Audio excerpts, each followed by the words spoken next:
നല്ല ഹൈറ്റ് ഇല്ല, ഇതൊന്നും എടുത്തു തരും. പിന്നെന്താ?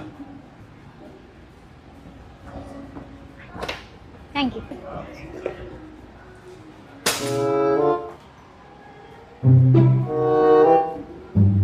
ഹലോ, ഹൈറ്റ് കുറവല്ലേ? ഒന്ന് டிவிக்கே பேரு சாப்பிடுங்க அக்கா. அப்பந்தான் அண்ணா 2026ல சிஎம் ஆகிடுவாரு.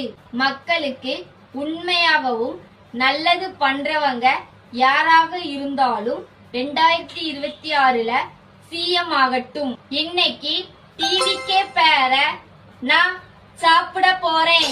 டீ பால் தாமிரபரணி தண்ணி.